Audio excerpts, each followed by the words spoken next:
जनवरी से 26 जनवरी तक ऐतिहासिक आयोजन में सम्मिलित हों। संदेश शिखर जैसे तीर्थ को पवित्र पावन बनाए रखने के लिए आप अपने भावों का अर्घ अर्पित कीजिए। 26 से ही 29 तक भगवान का महामस्तकाभिषेक होगा। भगवान का जन्म कैसे होता है, तो क्या क्या प्रक्रियाएं होते हुए वो अपने गंतव्य को अंजाम को देना चाहते हैं, वो आप देखेंगे और पाएंगे कि एक दिन आप भी भगवान जैसे बन सकते हैं। समाज कल्याण और मानवीय उत्थान में जैन समाज और उनके धार्मिक गुरुओं की अग्रणी भूमिका रही है। इसी परंपरा को आगे बढ़ाते हुए गुप्ती धाम गन्नौर में आगामी 20 जनवरी से 26 जनवरी तक पंच कल्याणक महोत्सव का आयोजन किया जा रहा है, जिसमें कई राज्यों के मुख्यमंत्री, केंद्रीय मंत्री, सांसद, विधायक और अन्य गणमान्य लोगों के साथ साथ हजारों श्रद्धालु भक्तगण हिस्सा लेंगे।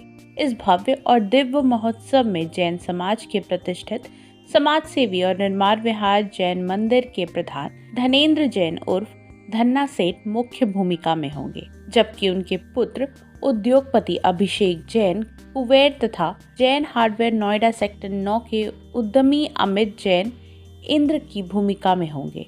इस आयोजन को लेकर जैन गुरु मुनिराज गुप्त सागर जी उपाध्याय ने दैनिक भास्कर से विशेष बातचीत की। हरियाणा के गन्नौर में पंच कल्याणक महोत्सव की तैयारियां शुरू हो गई हैं, जो कि मानव कल्याण और समाज कल्याण के लिए किया जा रहा है।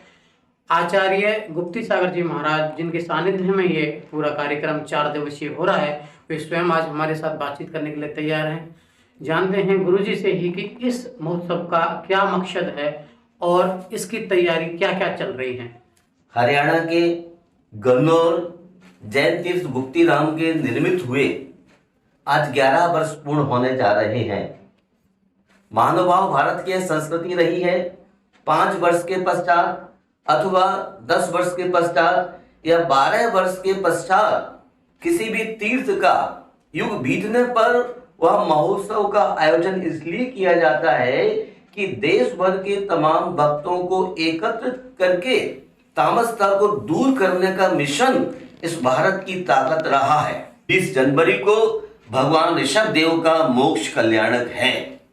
उस दिन विश्व का सर्वोच्च विशाल ध्वज 108 फुट का जिन शासन का ध्वज फहराया जाएगा, जो भारत में ही नहीं विश्व में पहला ध्वज 108 फुट का होगा। यहाँ विश्व शांति महायज्ञ भी होने वाला है।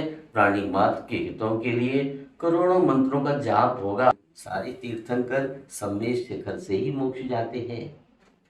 आप ध्यान रखना, सारे तीर्थंकर अयोध्या में जन्म लेते हैं और सभी तीर्थंकर सम्मेश शिखर से मोक्ष जाते हैं। इसलिए अयोध्या और सम्मेश शिखर दोनों ही सबसे ऊपर सर्वोच्च स्थान माने गए हैं।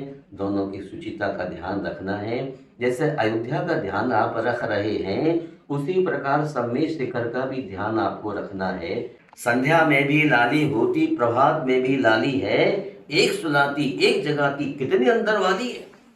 आप भौतिकता से हटिए, लाभ नहीं लोभ से हटिए। वस्तुओं का लाभ ही लोभ का कारण है श्रीमान, इसलिए वस्तुओं के लोभ में मत पड़िए। जहां लाहो तहां लोहो, लाहा लाहो पविट गई। लाभ ही लोभ का कारण है। तीर्थंकर किसी भी लाभ का ध्यान नहीं रखते हुए अपने गंतव्य को साधे हैं। आप भी आइए और 20 जनवरी से 26 जनवरी तक प्राण प्रतिष्ठा में सम्मिलित हों और 26 से 29 जनवरी तक महामस्तकाभिषेक का फायदा उठाएं। मैं आप सबके मंगल की कामना करता हूँ। ओम शांति। गन्नौर गुप्ती धाम से संजय शर्मा की रिपोर्ट दैनिक भास्कर के लिए।